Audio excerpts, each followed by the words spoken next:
ನಮಸ್ಕಾರ ವೀಕ್ಷಕರೇ, ಅರವ ನ್ಯೂಸ್ ಕನ್ನಡಗೆ ಸ್ವಾಗತ. ನಾನು ರೋಹಿತ್ ಪವಾರ್.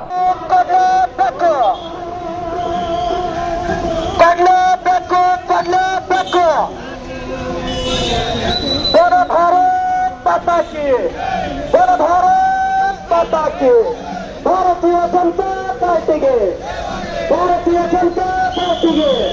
ಲಕ್ಷಗಟ್ಟ ಸಿದ್ದರಾಮಯ್ಯ ಸರ್ಕಾರಕ್ಕೆ ಭ್ರಷ್ಟ ಕಾಂಗ್ರೆಸ್ ಸರ್ಕಾರಕ್ಕೆ ಬಡವರ ವಿರೋಧಿ ಕಾಂಗ್ರೆಸ್ ಸರ್ಕಾರಕ್ಕೆ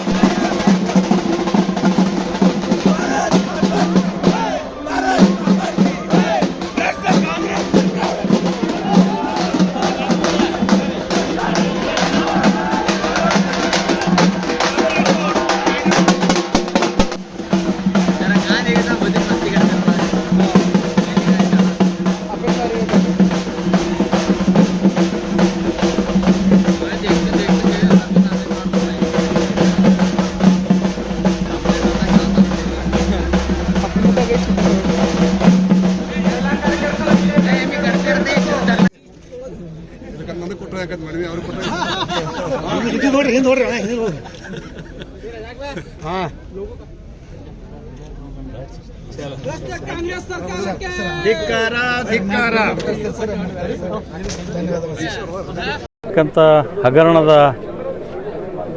ಸನ್ಮಾನ್ಯ ನಮ್ಮ ರಾಜ್ಯದ ಅಧ್ಯಕ್ಷರಂತ BY ವಿಜೇಂದ್ರ ಅವರ ನೇತೃತ್ವದಲ್ಲಿ ಬೆಂಗಳೂರಿನಿಂದ ಮೈಸೂರುವರೆಗೆ ಪಾದಯಾತ್ರೆಯ ಮುಖಾಂತರ ದೊಡ್ಡ ಪ್ರಮಾಣದಲ್ಲಿ ತಾವು ಹಮ್ಮಿಕೊಂಡ ನಂತರ ಕಾಂಗ್ರೆಸ್ದ ರಾಜ್ಯದ ಸನ್ಮಾನ್ಯ ಮುಖ್ಯಮಂತ್ರಿ ಸಿದ್ದರಾಮಯ್ಯನವರು ಇನ್ನು ಸಿಲುಕೊಂಡು ಇವತ್ತು ಅದು ಮುಚ್ಚಿ ಹಾಕಬೇಕಂತಕ್ಕಂಥ ಒಂದು ಹುನ್ನಾರವನ್ನು ನಡೆಸಿದರು.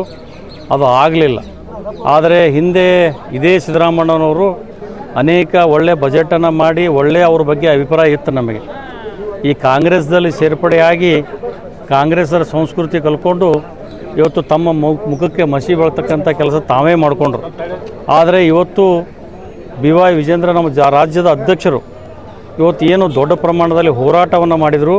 ಆ ಹೋರಾಟದ ನೆವವಾಗಿ ಕಾಂಗ್ರೆಸ್ದವರು ತಾವು ಮಾಡ್ತಕ್ಕಂಥ ಹಗರಣಗಳನ್ನ ಮುಚ್ಚಿಕೊಂಡು ಹೋಗಬೇಕಂತಕ್ಕಂಥ ಒಂದು ಇದು ತಾವು ಕೂಡ ಪಾದಯಾತ್ರೆ ಮಾಡಿ ಹೋರಾಟ ಮಾಡಿದ್ರು.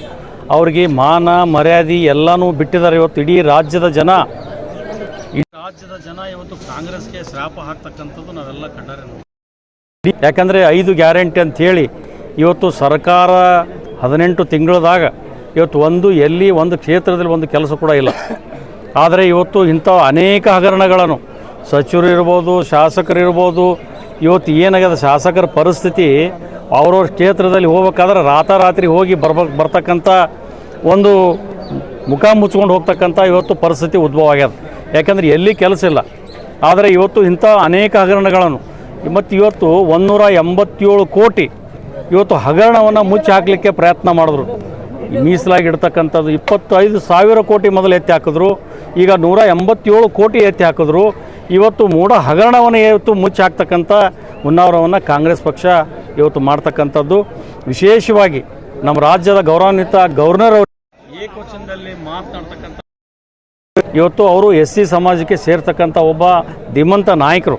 ಇವತ್ತು ಹಿಂದೆ ಸನ್ಮಾನ್ಯ BS ಯಡಿಯೂರಪ್ಪ ಸಾಹೇಬರು ಬಗ್ಗೆ ಇವರೇ ಮುಖ್ಯಮಂತ್ರಿಗಳು ಏನೇನು ಮಾತಾಡಿದ್ರೂ ಆತ್ಮಲೋಕನ ಮಾಡ್ಕೋಬೇಕು. ಆದರೆ ಅದನ್ನೆಲ್ಲ ಬಿಟ್ಟುಕೊಂಡು ಇವತ್ತು ಮಂಡಧೈರ್ಯದಿಂದ ನಾನ್ಯಾಕೆ ರಾಜೀನಾಮೆ ಕೊಡಬೇಕು ಅಂತ ಹೇಳಿದ್ರೆ ಇವತ್ತು ನಿಮ್ಮ ಮನೆಯವ್ರ ಹೆಸರಲ್ಲೇನೇ ಅದ ಸನ್ಮಾನ್ಯ ಮುಖ್ಯಮಂತ್ರಿಗಳೇ. ತಾವು ನೈತಿಕ ಹೊಣೆ ಹೊತ್ತು ತಮ್ಮ ಸ್ವಯಂ ಪ್ರೇರಣೆಯಿಂದ ತಾವೇ ರಾಜೀನಾಮೆ ಕೊಟ್ಟರೆ ಇದು ಒಳ್ಳೆಯದಾಗ್ತದೆ ರಾಜ್ಯಕ್ಕೆ. ಇಲ್ಲಾದರೆ ನಾವು ಯಾರ್ಯಾರು ಈಗಾಗಲೇ ತಾವು ರಾಜೀನಾಮೆ ಕೊಡಿಸೋರು ನಿಮ್ಮವರೇ ಈಗಾಗಲೇ ಸೂಟ ಬೂಟ ಹೊಲಿಸ್ಕೊಂಡು ಈಗಾಗಲೇ ನಾ ಮುಖ್ಯಮಂತ್ರಿ ಹಾಕಿನ ಅಂತೇಳಿ ಕಾಂಗ್ರೆಸ್ನವರು ಭಾಳ ಜನ ಇವತ್ತು ಕೂತಾರೆ ಇವತ್ತು. ಆದರೆ ಇದು ಯಾವ ಕಾಲಕ್ಕೂ ನಮ್ಮ ಭಾರತೀಯ ಜನತಾ ಪಕ್ಷ ಕಾರ್ಯಕರ್ತರು ನಮ್ಮ ನಾಯಕರು ಬಿಡೋಂಗಿಲ್ಲ. ನೀವು ಸ್ವಯಂ ಪ್ರೇರಣೆಯಿಂದ ರಾಜೀನಾಮೆ ಕೊಟ್ಟು ನಿಮ್ಮ ಮನೆಗೆ ಹೋದರೆ ನಿಮ್ಮ ಮಾನ ಮರ್ಯಾದೆ ಉಳಿತದೆ, ಇಲ್ಲ ಉಳಿಯಂಗಿಲ್ಲ. ಯಾಕಂದರೆ ಜಮೀರ್ ಅಹ್ಮದ್ ಖಾನ್ ಇರ್ಬೋದು, ಅನೇಕ ಇವತ್ತು ಯಾರು ಕಂದಾಯ ಸಚಿವರು ಇರ್ಬೋದು, ಇವರು ಮಾತಾಡೋ ಭಾಷೆಗಳು ನೋಡ್ರಿ. ಯಾಕಂದರೆ ಯಾವ ಗವರ್ನರ್ ಕರೆಯಿಂದ ಪ್ರಮಾಣ ವಚನ ಮಂತ್ರಿ ಆಗಬೇಕಾದ್ರೆ ಪ್ರಮಾಣ ವಚನ ಸ್ವೀಕಾರ ಮಾಡಿದಂಥವ್ರು ನೀವು ಅವ್ರ ಬಗ್ಗೆ ಅಪಹಾಸ್ಯ ಯಾವ ಶಬ್ದಗಳನ್ನು ನನ್ನ ಬಾಯಿಲೆ ಬರೋಂಗಿಲ್ಲ. ಅಂಥ ಶಬ್ದಗಳನ್ನು ಇವರು ಮಾತನಾಡ್ತಾರಂದರೆ ಇವ್ರಿಗೆ ಕಾಂಗ್ರೆಸ್ನವ್ರಿಗೆ ಮಾನ ಮರ್ಯಾದೆ ಎಲ್ಲ ಬಿಟ್ಟಾರ. ಇವರು ಸ್ವಯಂ ಪ್ರಣಯ ಮುಖ್ಯಮಂತ್ರಿಗಳಿಗೆ ನಾವು ಎಚ್ಚರಿಕೆ ಗಂಟೆಯನ್ನು ಕೊಡ್ತೀವಿ. ದಯಮಾಡಿ ನೀವು ಭಾಳ ಒಳ್ಳೆಯವರಿದ್ದೀರಿ, ಒಳ್ಳೆಯ ರೀತಿಯಿಂದ ನೀವು ರಾಜೀನಾಮೆ ಕೊಟ್ಟು ನಿಮ್ಮ ಮನೆಗೆ ಹೋಗ್ರಿ ಅಂತೇಳಿ ನಮ್ಮ ಭಾರತೀಯ ಜನತಾ ಪಕ್ಷ ಇವತ್ತೇನು ಹೋರಾಟ ಮಾಡಿದ್ದೀವಿ, ಜಿಲ್ಲಾಧಿಕಾರಿಗಳಿಗೆ ಮನವಿಯನ್ನು ಕೊಟ್ಟಿದ್ದೀವಿ. ಈ ಮನವಿಯನ್ನು ಸ್ವೀಕಾರ ಮಾಡಿಕೊಂಡು ಇವತ್ತು ಮುಂದಿನ ಕ್ರಮ ತಗೋಬೇಕು. ರಾಜ್ಯಪಾಲರ ವಿರುದ್ಧ ಯಾರ್ಯಾರು ಏನೇನು ಮಾತನಾಡಿದ್ದಾರೆ ಮತ್ತು ಯಾರ್ಯಾರು ಎಲ್ಲೆಲ್ಲಿ ಹೊಂದಾಣಿಕೆ ಗಿರೆ ಕೇಳಿದವು ಎಲ್ಲನೂ ಗೊತ್ತಿದೆ. ಇಂದಿಲ್ಲ ನಾಳೆ ಅದು ಹೊರಗೆ ಬರ್ತದೆ, ಅದನ್ನೂ ಒಂದು ಸ್ವಲ್ಪ ಕಾಲಾವಕಾಶ ಇರ್ತದೆ. ಆದರೆ ಇವತ್ತು ಭಾರತೀಯ ಜನತಾ ಪಕ್ಷ ನಮ್ಮ ಎಲ್ಲ ಕಾರ್ಯಕರ್ತರು ಭಾಳ ದೊಡ್ಡ ಪ್ರಮಾಣದಲ್ಲಿ ನಾವು ಹೋರಾಟವನ್ನು ಮಾಡಿ ಇವತ್ತೇನು ಜಿಲ್ಲಾಧಿಕಾರಿಗೆ ಬಂದು ಮನವಿಯನ್ನು ಕೊಟ್ಟಿದ್ದೀವಿ. ಸನ್ಮಾನ್ಯ ಮುಖ್ಯಮಂತ್ರಿಗಳು ರಾಜೀನಾಮೆ ಕೊಡುವವರೆಗೆ ನಮ್ಮ ಭಾರತೀಯ ಜನತಾ ಪಕ್ಷ ಹೋರಾಟ ನಿಲ್ಲುವುದಿಲ್ಲ ಅಂತಕ್ಕಂಥ ಮಾತನ್ನು ಹೇಳಕ್ಕೆ ನಾನು ಬಯಸ್ತೀನಿ. ಮೂಡಾದಲ್ಲಿ, ಮೈಸೂರಿನ ಮೂಡಾದಲ್ಲಿ ಸಾವಿರಾರು ಕೋಟಿಗಟ್ಟಲೆ ಅಲ್ಲಿ ಹಗರಣ ಆಗ್ಯದ. ವಿಶೇಷವಾಗಿ ಮುಖ್ಯಮಂತ್ರಿಗಳ ಕುಟುಂಬನೇ ಅದರೊಳಗೆ ಭಾಗಿಯಾಗ್ಯದ ಅಂತೇಳಿ RTI ಕಾರ್ಯಕರ್ತರು ರಾಜ್ಯಪಾಲರಿಗೆ ದಾಖಲಾತಿಗಳೊಂದಿಗೆ ಪ್ರಾಸಿಕ್ಯೂಷನ್ಗೆ ಅವಕಾಶ ಕೊಡಬೇಕಂತ ಕೇಳಿದರು. ಸನ್ಮಾನ್ಯ ರಾಜ್ಯಪಾಲರು ದಾಖಲೆಗಳನ್ನ ಪರಿಶೀಲನೆ ಮಾಡಿ ತನಿಖೆಗೆ ಆದೇಶ ಮಾಡಿದರು. ತನಿಖೆಗೆ ಆದೇಶ ಮಾಡಿದ ತಕ್ಷಣವೇ ಕಾಂಗ್ರೆಸ್ನ ನಾಯಕರು ಮುಖ್ಯಮಂತ್ರಿಗಳ ಆದಿಯಾಗಿ ಇವತ್ತು ಹೋರಾಟಕ್ಕೆ ಇಳಿದ್ರು. ಹೋರಾಟಕ್ಕೆ ಮಾಡುವಂಥದ್ದು ಪ್ರಜಾಪ್ರಭುತ್ವ ಸ್ವಾಭಾವಿಕ. ಆದರೆ ಹೋರಾಟದ ನೆಪದೊಳಗೆ ಒಬ್ಬ ದಲಿತ ರಾಜ್ಯಪಾಲರ ಬಗ್ಗೆ ಅತ್ಯಂತ ಅವಹೇಳನಕಾರಿಯಾಗಿ ಮಾತಾಡ್ತಕ್ಕಂಥದ್ದು, ವಾಚಾಗೋಚರವಾಗಿ ಮಾತಾಡ್ತಕ್ಕಂಥದ್ದು, ಬಾಂಗ್ಲಾದೇಶಕ್ಕೆ ಬಂದ ಪರಿಸ್ಥಿತಿ ಇಲ್ಲಿನೂ ಬರಬಾರ್ದು, ಒದ್ದು ಓಡಿಸ್ಬೇಕಾಗದಂತ ಹೇಳಿಕೆ ಕೊಡ್ತಕ್ಕಂಥವ್ರು ಮಂತ್ರಿಗಳು ಮತ್ತು ಶಾಸಕರು. ಹೀಗಾಗಿ ಭಾರತೀಯ ಜನತಾ ಪಕ್ಷ ಇವತ್ತು ರಾಜ್ಯಾದ್ಯಂತ ಹೋರಾಟ ಮಾಡ್ತಾ ಇದೆ. ತಕ್ಷಣವೇ ಇವತ್ತು ಯಾರ್ಯಾರು ಅವಹೇಳನಕಾರಿಯಾಗಿ ಮಾತಾಡೋರು ಅವ್ರ ಮೇಲೆ ಕಾನೂನು.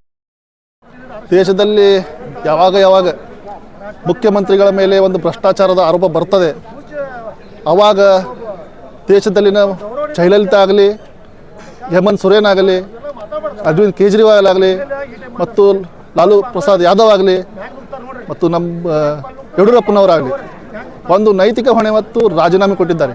ಹಾಗೆಯೇ ಈಗ ಸಿದ್ದರಾಮಯ್ಯನವರ ಮೇಲೆ ಭ್ರಷ್ಟಾಚಾರದ ಆರೋಪ ಬಂದಿದೆ. ಅದಕ್ಕಾಗಿ ಅವರು ನೈತಿಕ ಹೊಣೆ ಹೊತ್ತು ಸಂವಿಧಾನಕ್ಕೆ ಗೌರವ ಕೊಟ್ಟು, ಬಾಬಾ ಸಾಹೇಬ್ ಅಂಬೇಡ್ಕರ್ ಅವರು ಬರೆದಂಥ ಸಂವಿಧಾನಕ್ಕೆ ಗೌರವ ಕೊಟ್ಟು ಅವರು ತಕ್ಷಣ ತಮ್ಮ ಸ್ಥಾನಕ್ಕೆ ರಾಜೀನಾಮೆ ಕೊಟ್ಟು ಫೇರ್ ಆ್ಯಂಡ್ ಪಾರದರ್ಶಕ ಏನು ತನಿಖೆ ಆಗಬೇಕಾದ್ರೆ ಅವರು ಮೊದಲು ಮುಖ್ಯಮಂತ್ರಿ ಸ್ಥಾನಕ್ಕೆ ರಾಜೀನಾಮೆ ಕೊಡಬೇಕು. ರಾಜೀನಾಮೆ ಕೊಟ್ಟ ನಂತರ ತನಿಖೆ ಎದುರಿಸಿ ಕ್ಲೀನ್ ಚಿಟ್ ಪಡೆದ ನಂತರ ಮತ್ತೆ ಮುಖ್ಯಮಂತ್ರಿಯಲ್ಲಿ ನಮ್ಮದೇನು ಅಭ್ಯಂತರ ಇಲ್ಲ. ಆದರೆ ಒಂದು ರಾಜ್ಯದ ಮುಖ್ಯಮಂತ್ರಿ ಮೇಲೆ ಭ್ರಷ್ಟಾಚಾರ ಆರೋಪ ಬಂದ ಮೇಲೆ ಒಂದು ಕ್ಷಣವೂ ಆ ಸ್ಥಾನದಲ್ಲಿ ನಿಲ್ಲಲು ಅವರು ಯೋಗ್ಯರಲ್ಲ. ಯಾಕಂದರೆ ಭ್ರಷ್ಟಾಚಾರದ ಆರೋಪ ಬಂದ ಮೇಲೆ ಅವರು ಆ ಸ್ಥಾನಕ್ಕೆ ಕುಂದಿರುವುದು ಶೋಭೆ ತರಲ್ಲ. ಅದಕ್ಕಾಗಿ ನಾನು ತಮ್ಮ ಮೂಲಕ ವಿನಂತಿ ಮಾಡ್ತೀನಿ ಏನೆಂದರೆ ಕೂಡಲೇ ರಾಜೀನಾಮೆ ಕೊಟ್ಟು ಭ್ರಷ್ಟಾಚಾರದ ಏನು ತಮ್ಮ ತನಿಖೆಗೆ ತಾವು ಸಹಾಯ ಮಾಡಿ ಈ ತನಿಖೆಗೆ ತಾವು ಸಹಕರಿಸಬೇಕಾಗಿ ಅಂತ ತಮ್ಮಲ್ಲಿ ಕೇಳ್ಕೊತೀರಿ. ಇದು ಭ್ರಷ್ಟ ಸರ್ಕಾರ, ಕಾಂಗ್ರೆಸ್ ಸರ್ಕಾರ, ಸಿದ್ದರಾಮಯ್ಯನವ್ರು ಏನು ಮೂಢ ಹಗರಣೆ ಮಾಡಿದ್ದಾರೆ, ಅವರಿಗೆ ನೈತಿಕತೆ ಇತ್ತಂದರೆ ಅವರ ತಕ್ಷಣ ರಾಜೀನಾಮೆ ಕೊಟ್ಟು ಅವರು ನಮ್ಮ ಏನು ರಾಜ್ಯಪಾಲರು ತನಿಖೆಗೇನ ಇದು ಮಾಡಿದ್ದಾರೆ ಅದನ್ನು ರಾಜೀನಾಮೆ ಕೊಟ್ಟು ಅವ್ರ ಕೇಸ ಇದು ಮಾಡ್ಬೇಕಾದ್ರೆ ಕೋರ್ಟಿಗೆ ಇದು ಮಾಡ್ಕೋಬೇಕಂತೇಳಿ ನಮ್ಮದೊಂದು ಇವತ್ತು ಪ್ರತಿಭಟನೆ ಮಾಡಿದ್ದೇವೆ ನಾವು BJP ಪಾರ್ಟಿ ವತಿಯಿಂದ. ಇವತ್ತು ಎದಕ್ಕಪ್ಪ ಅಂದ್ರೆ ನಮ್ಮ ಪ್ರತಿಯೊಂದು ಸಲ ನೋಡ್ರಿ ನೀವು BJP ಇದು ಕಾಂಗ್ರೆಸ್ ಅವರು ನಮ್ಮ ಏನು ದಲಿತರಿಗೂ ಮೋಸ ಮಾಡ್ಕೋತ ಬಂದಾರ, ರೈತರಿಗೂ ಅನ್ಯಾಯ ಮಾಡ್ಕೋತ ಬಂದಾರ.